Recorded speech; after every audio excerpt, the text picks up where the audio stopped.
Throughout human history, civilizations separated by oceans, languages, and belief systems have independently arrived at the same symbolic solution to fear, fate, and fragility.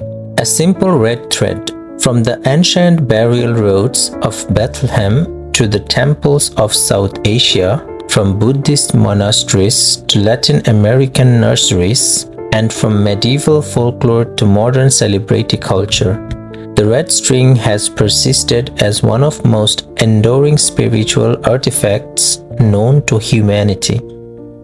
At first glance, it appears trivial, a fragile strand of wool or cotton tied around a wrist. Yet, beneath its simplicity lies a dense network of meaning. Protection against unseen harm, connection to destiny, remembrance of vows, and resilience against chaos. The red string is not a single belief, but a polysemic symbol, one whose meaning shifts depending on cultural context, theology, and history. In Jewish mysticism and folklore tradition, the red string, Khut Hashani, is primarily associated with protection from Ayin Hara, or the evil eye. The evil eye is the belief that envy, even unintentional, can manifest as real harm. Illness, misfortune, or sudden loss. Within Kabbalistic metaphysics, thoughts and emotions are not abstract. They generate energetic consequences. Here, the red string is understood as a spiritual intercepting device, a barrier that absorbs or deflects negative intention before it reaches the soul. The theological heart of this tradition lies with Rachel, the biblical matriarch. Rachel's life was defined by endurance, years of infertility, deep love for her children, and a tragic death during childbirth. Unlike other matriarchs, she was not buried in the ancestral tomb but along the road to Bethlehem. In Jewish tradition, this was not abandonment. It was vigilance. Rachel chose to remain on the path so she could spiritually guard her descendants as they passed into exile. To activate this protection, a scarlet wool thread is traditionally wrapped 7 times around Rachel's tomb. The thread is believed to absorb her maternal protective force. It is then cut and distributed to individuals seeking protection. Even today, elderly women sell these strings in Jerusalem's Old City, continuing a ritual that bridges ancient mysticism and living folk practice. The red string is worn on the left wrist, the side believed to receive external energy. 7 knots are tied, symbolizing the 7 days of creation and spiritual completion, ideally by someone who loves the wearer. When it breaks naturally, it is said to have completed its task, absorbing all the negativity it could hold. In Hinduism, the red thread, known as Kalava, Mauli, or Rakshasutra, is not merely protective. It is devotional, biological, and cosmic. Tied during puja ceremonies, the thread serves as a reminder of faith and conduit for the divine blessings. Its mythology is deeply woven into Hindu epics. According to legend, Lord Vishnu's Vamana avatar tied a sacred thread around King Bali's wrist, granting him protection even in defeat. In the Mahabharata, Kunti tied a red thread around her son Abhimanyu, rendering him invisible until divine intervention severed it. Here, the thread functions as a defense formula, not unlike a spiritual shield. Uniquely, Hindu tradition also provides a biological explanation. Ancient Ayurvedic texts describe 72,000 nerve channels converging at the wrist.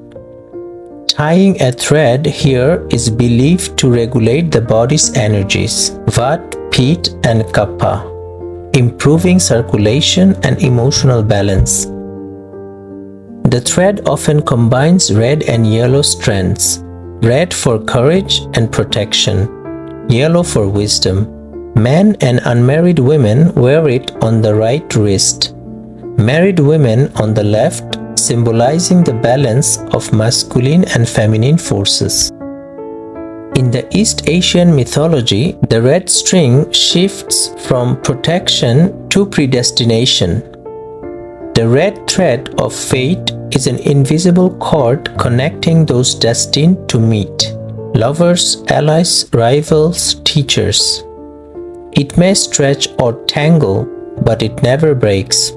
This thread is governed by Yu Lao, the old man under the moon. He records destined relationships and binds them with red silk at birth. The belief offers comfort, no matter the distance or delay. What is meant will arrive. One famous legend tells of a boy who mocks his destined bride and strikes her with a stone. Years later, he marries a woman with a scar hidden beneath jewelry. The same woman. Destiny, the myth warns, cannot be escaped. In Buddhism, especially Thai and Tibetan traditions, the red string represents mindfulness, compassion, and interconnectedness. In Thailand, monks chant while holding a sacred thread passed through a space or community. This thread becomes a conduit for collective merit. Afterward, pieces are tied around participants' wrists as blessings. The thread should fall off naturally. Cutting it symbolically cuts off good fortune. In Tibetan Buddhism, lamas tie red cords during vow ceremonies, sealing intentions through mantra. For practitioners, the cord is a daily reminder of compassion and ethical commitment. In Latin America, red string bracelets are commonly tied on infants to protect against el ma de ojo, a belief that strong gazes can cause illness. Children are believed to be energetically vulnerable. The red string attracts negative energy before it enters the child's body. Often paired with Oyo de Venado seed, the bracelet acts as a detector. If it breaks or darkens, it has absorbed harm. Long before modern Kabbalah, a red thread appears in scripture. In Genesis, a scarlet thread marks Zara at birth, symbolizing destiny. In Joshua, Rahab hangs a scarlet cord from her window to protect her family, an early covenantal sign of salvation. Across traditions, red consistently signifies life, blood, and survival. The fear of supernatural relation, most famously the curse of Tutankhamun, reflects the same impulse as protective talismans. Lord Carnarvon's death after opening the tomb fueled curse narratives. But modern science offers explanation. Fungal spores, toxic gases, and bacterial pathogens dormant in sealed tombs. Ironically, Aspergillus flavus, once blamed for tomb deaths, is now being studied for anti-cancer compounds.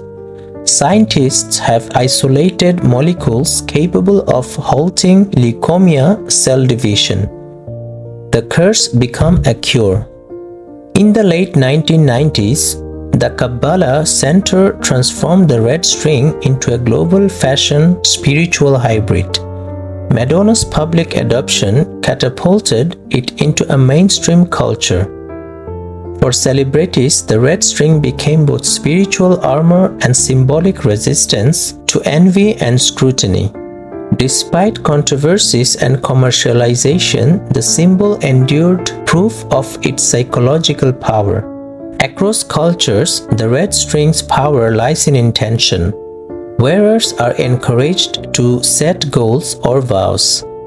The thread becomes a tactile reminder. When it breaks naturally, it signifies completion, not loss. The red string is not superstition. It is a human constant. Across continents and centuries, people have tied threads to protect children, bind lovers, honor vows, and face uncertainty. Whether understood through mysticism, mythology, psychology, or science, the crimson cord represents humanity's refusal to face chaos unguarded. To wear it today is to participate in a ritual older than history itself. A quiet declaration that even an unpredictable world, connection, intention, and hope still matter.